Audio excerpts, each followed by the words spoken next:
Della traced the rim of the chipped ceramic cup, the cold of it a familiar ache in her fingers.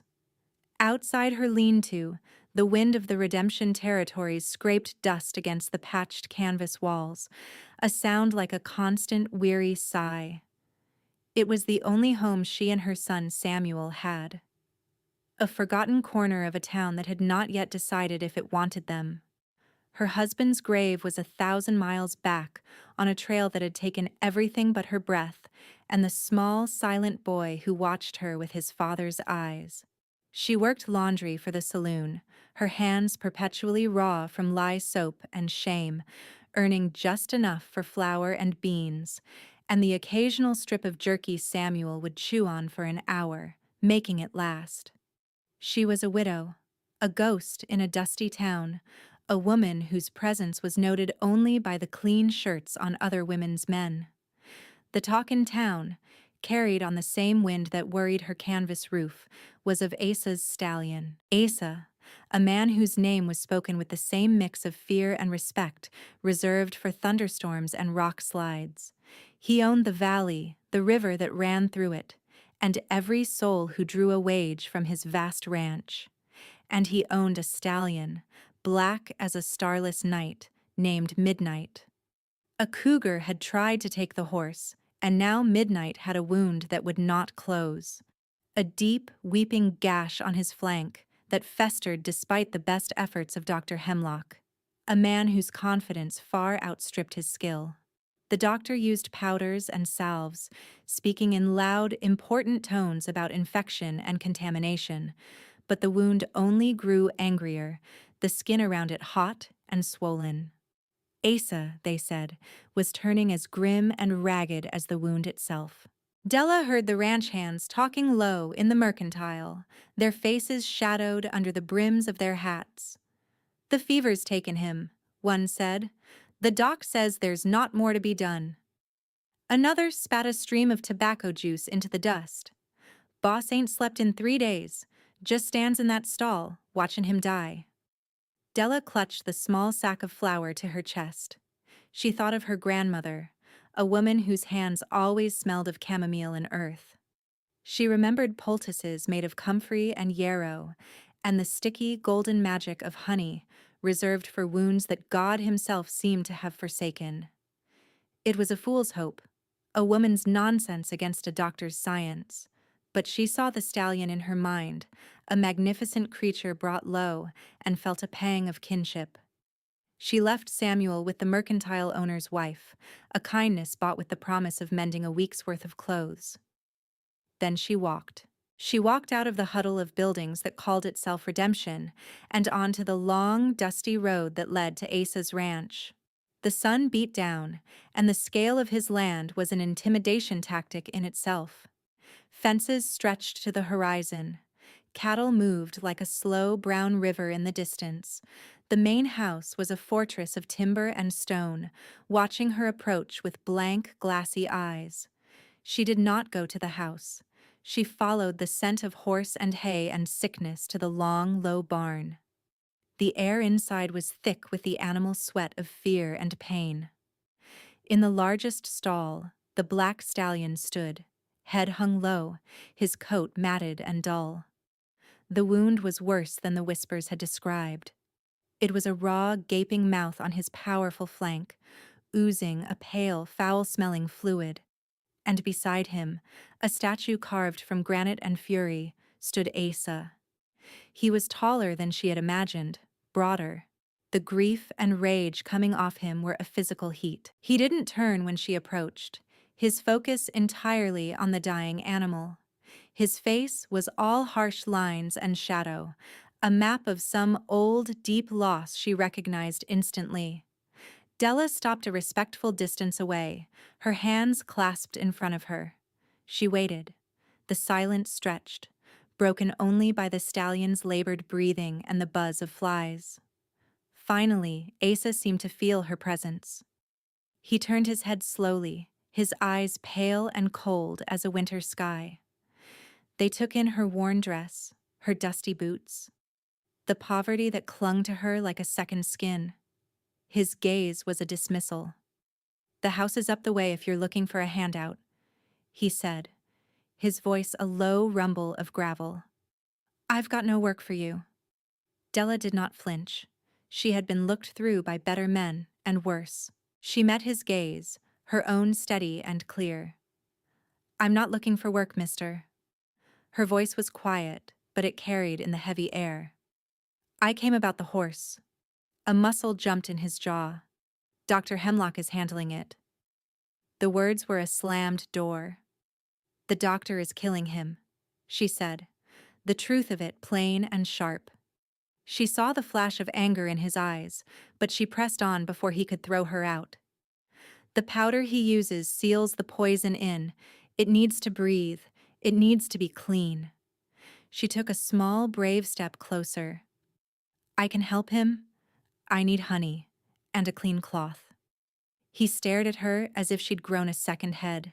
A bitter, humorless smile touched his lips. "Honey." He said the word like it was a curse. "You think a folktale is going to fix what a doctor can't?" He turned his back on her, a final, brutal rejection. "Get off my land, widow. I'm not in the mood for games." Della stood her ground for another moment, her heart a heavy stone in her chest. She had offered the only coin she possessed, her knowledge, and it had been thrown back in her face. She looked at the great horse, at the suffering in his dark eyes, and her heart broke for him. She turned without another word and walked back out into the punishing sun, the dust of his road coating her patched shoes. The walk back to town was longer, hotter, and heavier than the one that had brought her there. 2 days passed. The heat wave did not break. The whispers in town grew more funereal. The stallion was going to die. Asa had already ordered a pit to be dug. Della tried to push it from her mind, scrubbing shirts until her knuckles bled, focusing on the scent of soap and the small, steady presence of her son. But at night, she dreamed of the horse, its breath rattling in its chest. On the third morning, as the sun was just beginning to burn the chill from the air, a rider appeared before her lean-to. It was not Asa, but one of his hands, a man with a weathered face and kind eyes. "The boss sent me," he said, not dismounting. He says to bring your honey." The man couldn't quite meet her eyes, ashamed of his employer's desperation or his own. Della felt no triumph, only a great, weary sadness. She nodded once.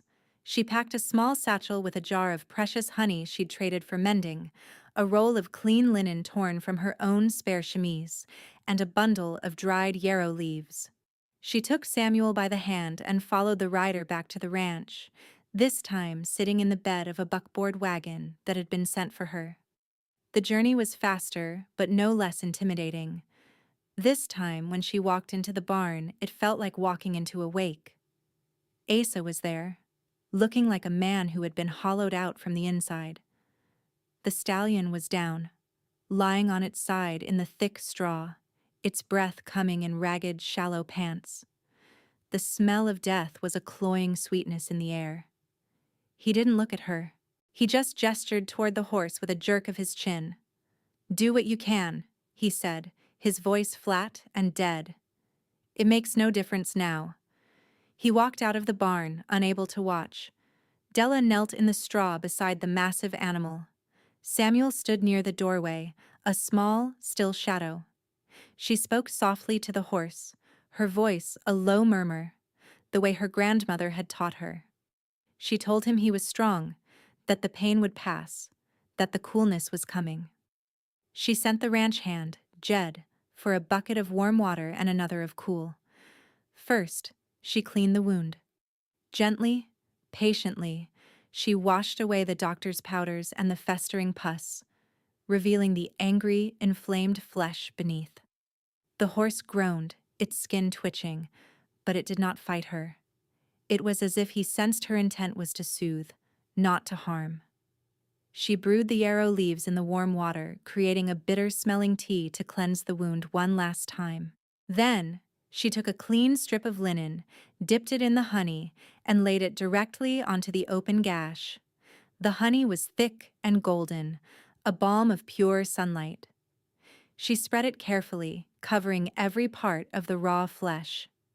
Finally, she covered it with a larger, dry cloth, not binding it tight, but letting it rest, allowing the air to move. She worked in silence, her movements economical and sure. When she was done, she dipped another rag in the cool water and began to wipe the stallion's fevered brow and neck. She did not leave. She sent Jed for a stool and sat in the straw beside Midnight's head, stroking his neck and speaking to him in that same low current of sound. Samuel eventually crept closer, sitting on an overturned bucket just inside the stall, watching his mother with a solemn trust that both strengthened and humbled her. Hours passed. The sun moved across the sky, casting long shadows through the barn door. Asa did not return.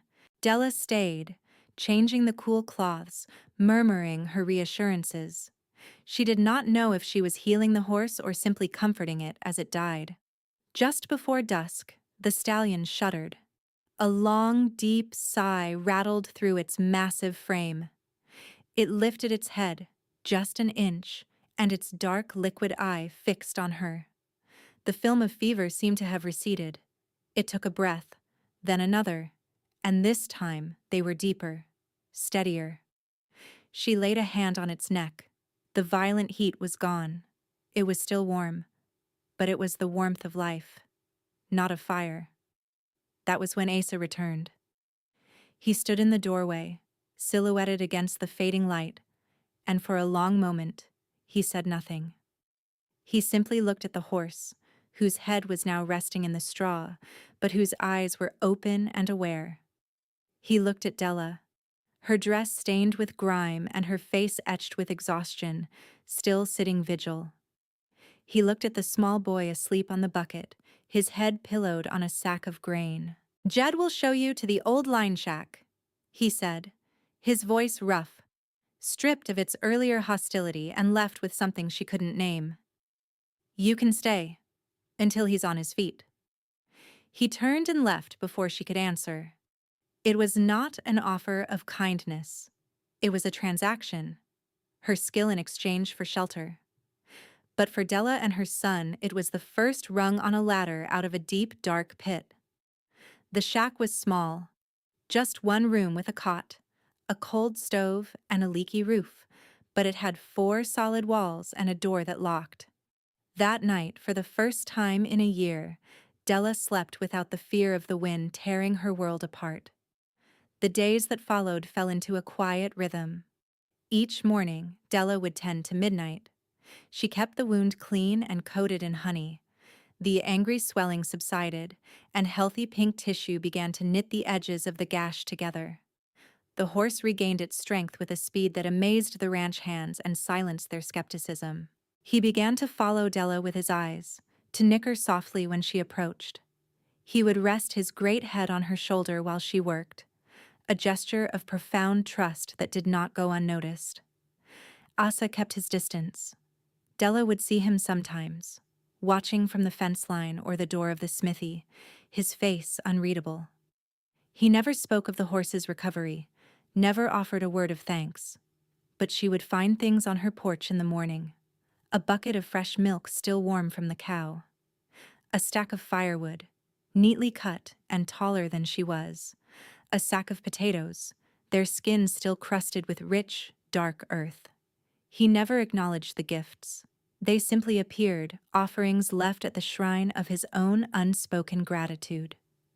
He was a man who spoke in actions because words had failed him long ago. One afternoon, she was in the small pasture beside the barn, letting Midnight graze on the new spring grass. The sun was warm on her back. She was singing a soft, tuneless song, a lullaby her mother used to sing, as she brushed the stallion's newly shining coat. She did not hear Asa approach. "He seems to favor you," he said. His voice, so close behind her, made her startle. Della turned, her hand still on the horse's flank. Midnight didn't even flinch, merely flicked an ear in his owner's direction before nudging Della's hand, asking for more. "He favors kindness," she replied simply, "and a light touch." Asa looked at her hand on his horse, then at her face. He seemed to be seeing her for the first time not as a widow, a problem, or a healer, but as a woman. My wife. She had a way with animals too. The admission was quiet, torn from a place he kept locked away. It was the first time he had mentioned a wife. The word hung in the air between them, full of ghosts. "I'm sorry for your loss," Della said, her voice gentle. He gave a short, sharp nod, his jaw tight. "It was a long time ago." He turned his gaze to the horizon, to the mountains that bruised the distant sky. Some wounds don't close." He wasn't talking about the horse anymore. He was talking about the gash in his own life, the one he'd been packing with anger and isolation for years. He stood there for another moment, trapped in a memory she couldn't see, then turned and walked away, leaving her with the weight of his confession and the first, faint stirring of something more than just gratitude in her heart. Samuel began to emerge from his shell of silence. The vastness of the ranch, which had at first seemed terrifying, became a world of discovery. He watched the cowboys with wide eyes, saw the blacksmith work the glowing iron, and followed the cook's dog on its daily patrols. But most often, he could be found near the corral where Asa broke his horses. He would sit on the top rail of the fence for hours, a small, motionless figure, watching Asa work with a mixture of awe and fear. Asa, for his part, pretended not to notice the boy. He was a man uncomfortable with children, with their noise and their needs. They reminded him of what he had lost, of the son he never got to hold. But Samuel was a quiet child. He did not demand or intrude. He simply watched. One afternoon, Asa was mending a bridle, his hands working the stiff leather with practiced ease. He looked up and saw Samuel standing a few feet away, his gaze fixed on the intricate tooling of the strap. On an impulse he didn't understand, Asa picked up a scrap of leather and a small, blunt awl. He held it out to the boy. "Here," he said, his voice gruffer than he intended. "Stop staring and make yourself useful." Samuel hesitated, his eyes flicking from the leather to Asa's face. Then, slowly, he reached out and took it. Asa showed him how to hold the tool, how to press a simple pattern of circles into the surface. He didn't soften his voice or offer praise. He just taught. And for the first time since his father died, Samuel's face broke into a tentative, fragile smile. Della saw it from the porch of the line shack, and her hand went to her throat. Asa was teaching her son how to make his mark on the world again. He was mending something she hadn't known how to fix. The slow burn of their connection was built in these silent moments. A shared glance over the back of the healing stallion, the way he started leaving a lantern, lit, on her porch, if he knew she'd be coming back from the main house after dark. The way she started leaving a plate of food covered with a cloth on his kitchen table when he worked through supper, a meal he would eat cold and alone hours later, but which tasted of a warmth he had forgotten existed. They were two solitary people circling each other, drawn together by a need neither was ready to name. The turning point came with the storm. It blew in from the north without warning, a furious squall of wind and rain that turned the sky to a dark, bruised purple. The wind tore at the small shack, and the rain came down in sheets, finding every tiny crack in the old timber. A leak, one Della had been meaning to patch, opened up directly over Samuel's cot. Water dripped, then trickled, then poured onto his blankets. Della scrambled in the dark, moving the cot, trying to wedge a bucket into the rafters. The lantern light flickered wildly, casting monstrous shadows on the walls. Samuel was awake, huddled in her skirts, his small body trembling with a fear that had nothing to do with the storm. Just as a particularly violent gust of wind threatened to tear the door from its hinges, the door opened. Asa stood there, soaked to the skin, his hat dripping, a hammer in his hand, and a roll of tin under his arm. "I figured that roof wouldn't hold," he said, his voice a shout over the roar of the wind. He didn't wait for an invitation but came inside, bringing the wildness of the storm with him. He saw the leak, the bucket, the frightened boy. His face softened for a fraction of a second. "Hold the lantern," he ordered. Della did, her hands shaking slightly as she held it high. He climbed onto a crate, his presence filling the tiny room, his broad back shielding them from the worst of the draft. He worked quickly, his movements sure and powerful as he tacked the tin over the hole in the roof. The drumming of the rain was instantly muffled. He jumped down, landing with a solid thud that shook the floorboards. "That should hold for now," he said. He turned to take the lantern from her. In the small, enclosed space, their hands brushed. It was nothing. A fleeting contact of skin against skin. But a jolt went through Della, sharp and sudden as a lightning strike. She saw him inhale sharply, his eyes locking on hers. The sound of the storm faded to a dull roar. There was only the flickering golden light, the smell of rain and wet wool, and the sudden shocking heat where his fingers had touched hers. Neither of them breathed. It was a moment of pure, terrifying clarity. He was not just her benefactor. She was not just the widow who healed his horse. Something else was taking root in the barren ground of their lives. Asa broke the spell first. He pulled his hand back as if burned, his expression closing down, the walls slamming back into place. "Good night," he said, the word clipped and harsh. He was gone as quickly as he had appeared, leaving them in the sudden, quiet safety of the patched roof. Della stood for a long time after he left, her fingers pressed to the spot where he had touched her, the ghost of his warmth a brand on her skin. News of the stallion's miraculous recovery traveled faster than the storm. It became a legend in the saloons and stables of Redemption. The story, however, began to twist in the telling. It was not a tale of a woman's quiet skill, but of something strange, something unnatural. And the man who did the twisting was Dr. Hemlock. His professional pride had been deeply wounded. The largest rancher in the territory had forsaken his modern medicine for a widow's pantry remedy, and the horse had lived. It was an intolerable insult. He began to sow seeds of doubt. "Honey?" He'd scoff to the men at the bar. "Unclean. Prone to putrefaction. It's a miracle the horse didn't die of blood poisoning." To the women at the church social, his tone was more sinister. Where did a woman like that learn such things? Not from any decent, God-fearing folk. These trail widows, they bring strange ways with them. He never said the word witchcraft aloud, but he planted it in the minds of the townspeople, where it took root in the fertile soil of fear and suspicion. The whispers followed Della whenever she had to go into town for supplies. The women who had once offered her a pitying nod now crossed the street to avoid her. The storekeeper counted her change twice. His eyes narrowed. They saw her quiet competence not as a virtue, but as a threat.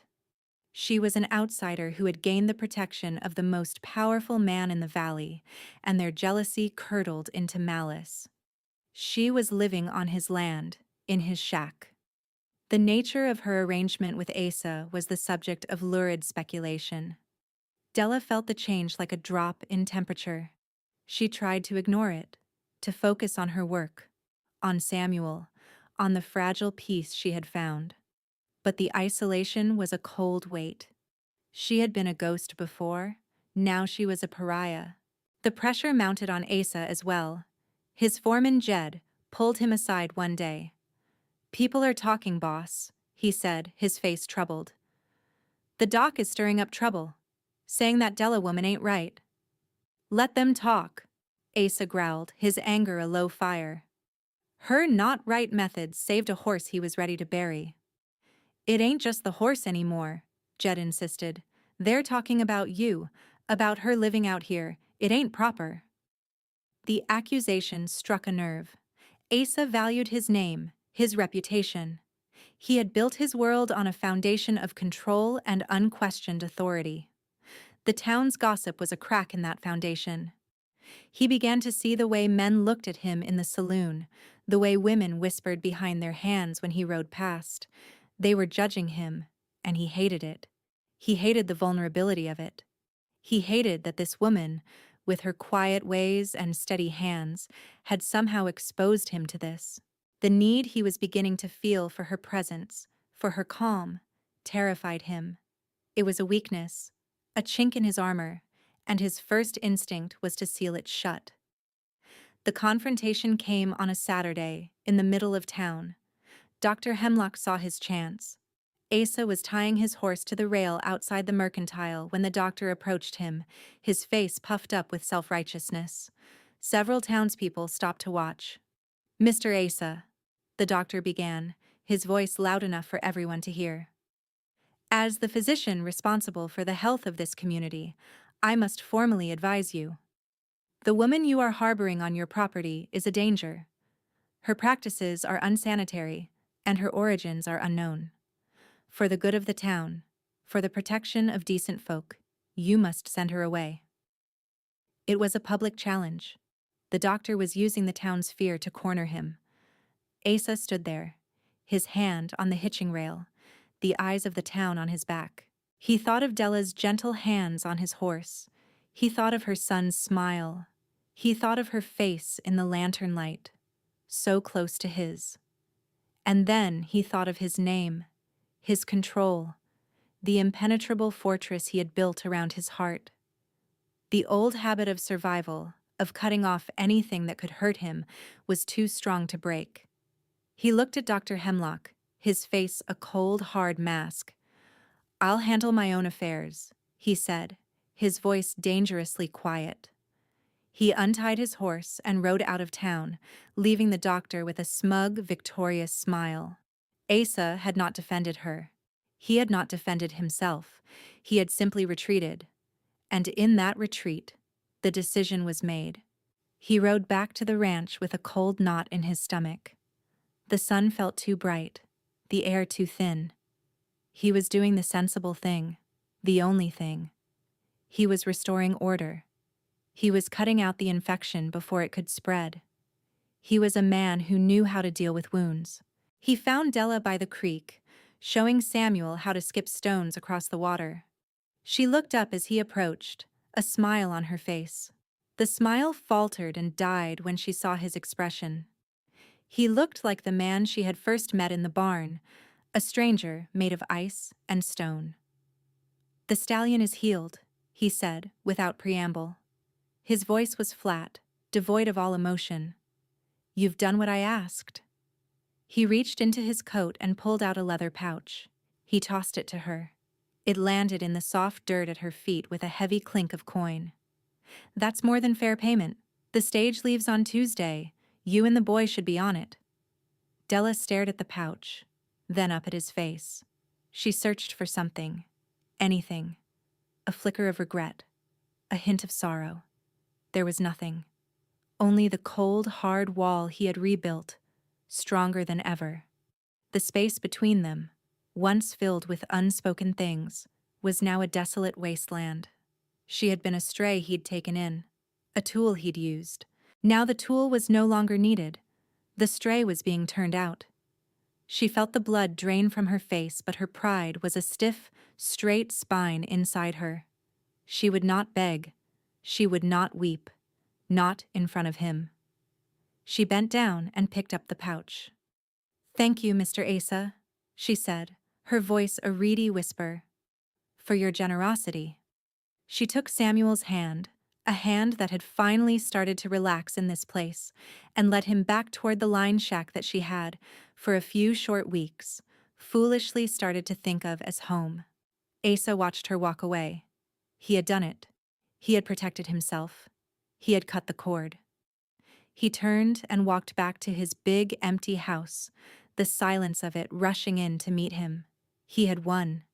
He had restored his world to the way it was before she came, alone, controlled, and unbearable.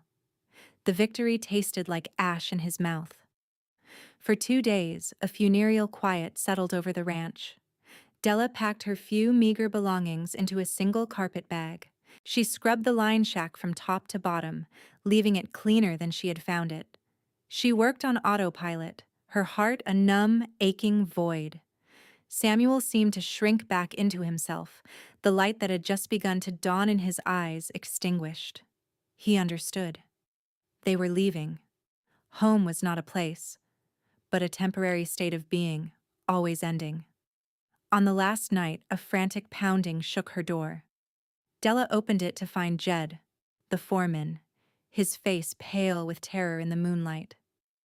"It's my girl," he gasped, his chest heaving. "It's Lily. She can't breathe. The doc came, gave her laudanum, and she's worse. Della, please. He's killing her." Della didn't hesitate. She grabbed her satchel of herbs and followed Jed at a run to his small cottage near the bunkhouse. The house was filled with the terrible, rasping sound of a child struggling for every breath. Lily, a girl of 6, was blue around the lips, her small chest working like a bellows. It was the croup, a vicious, strangling cough that could steal a child's life in a single night. The laudanum had suppressed the cough, but it had also suppressed her breathing. "Get every kettle you have boiling," Della commanded, her voice sharp with urgency. "And blankets. We need to make a tent over her bed." She sent Jed's wife to fetch a bundle of mullein leaves she had seen growing by the creek. While they worked, she held the terrified child, her own heartbreak forgotten in the face of this immediate crisis. This was what she did. She healed. It was who she was. She could run from this town, from Asa's rejection, but she could not run from herself. She crushed the mullein leaves, releasing their pungent medicinal scent, and added them to the steaming kettles. They draped the blankets over the headboard of the bed, creating a small tent of steam.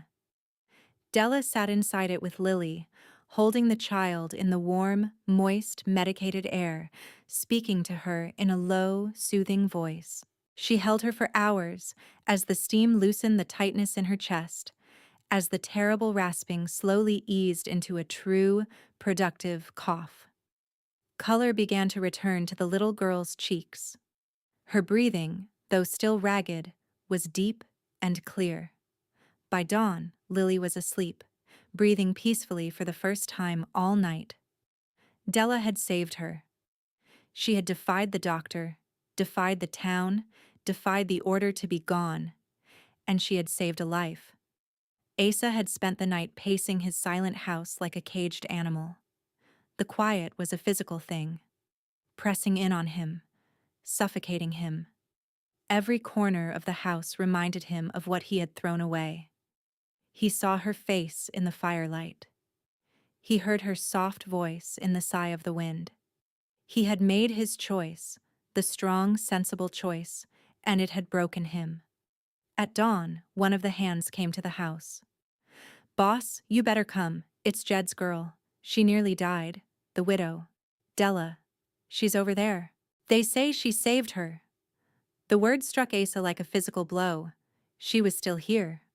She should have been packing, preparing to leave his life forever. Instead, she had stayed. She had stayed to save a child when the whole town, and he himself, had turned against her. He finally saw it. Her strength wasn't just in her hands, in her knowledge of herbs. It was in her heart. A heart that refused to harden, that chose compassion over safety. A heart so much stronger than his own. He didn't saddle his horse. He ran. He ran from his empty house, across the yard, toward the foreman's cottage. A small crowd had gathered outside. Ranch hands, their wives, drawn by the night's drama. They parted for him as he approached. He saw Dr. Hemlock standing near the porch, his face a thunderous mask of fury and humiliation. Asa walked past him as if he were a ghost. He stopped in the doorway. Della was sitting in a chair beside the child's bed, her face pale with exhaustion, her hair coming loose from its pins. She looked up and saw him. Her expression was not angry, not triumphant. It was just weary. Jed and his wife stood by the fireplace, their faces shining with a gratitude so profound it was painful to witness. Asa walked into the room, his boots loud on the wooden floor. The whole world seemed to hold its breath. He stopped in front of her. He, the most powerful man in the territory, who never explained himself, who never asked for a thing, was about to tear his world down and rebuild it right here, in this tiny room. "I was wrong," he said, his voice raw, stripped of all its armor. It was not an apology, it was a confession. He looked at Jed, at the sleeping child, and then back at her, his eyes pleading for a forgiveness he did not deserve. "Your place is here, at the ranch." He took a breath, the hardest one of his life. "With me." It was a public declaration, a choice made in front of his men, his community. He was choosing her, the outcast, the widow. He was choosing her over his reputation, over his pride, over the cold, safe fortress of his loneliness. Della looked at this broken, powerful man who was finally letting his own wound show. And in his eyes, she saw not just a plea, but a promise of a home. She gave a slow, tired, beautiful nod. The rescue, she realized, had never been just for the horse. It had been for him, and for her. It had been mutual.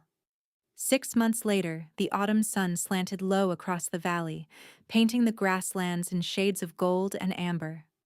The line shack stood empty, its roof solidly patched.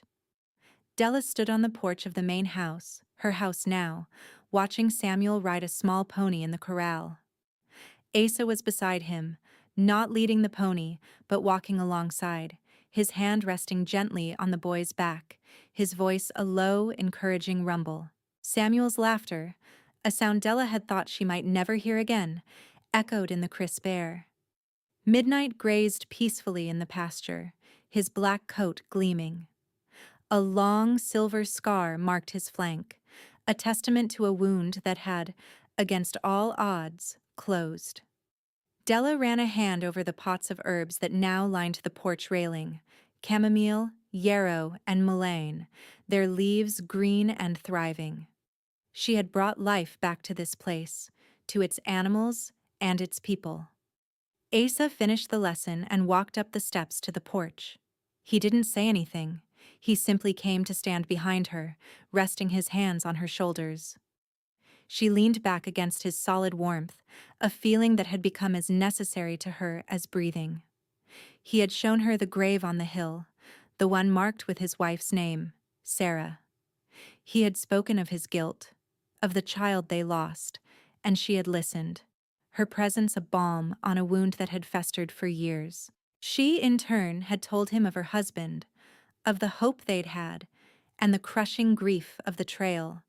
They had healed each other with the quiet medicine of shared sorrow. Jed's wife sent over a pie, she said softly, her voice content. "I know," he murmured into her hair. "I saw it on the table. Looks like she's trying to fatten me up." "You could use it," she teased, a smile in her voice. He wrapped his arms around her, pulling her close. They stood there for a long time, watching the sun dip behind the mountains. The vast, intimidating frontier no longer felt like a threat. It felt like a promise. The wind still blew across the plains of redemption, but here, in the circle of his arms, it was just a whisper. She had come to this place with nothing, a widow asking for honey and a clean cloth. And in return, she had been given everything: a home, a family, a love as strong and resilient as the land itself.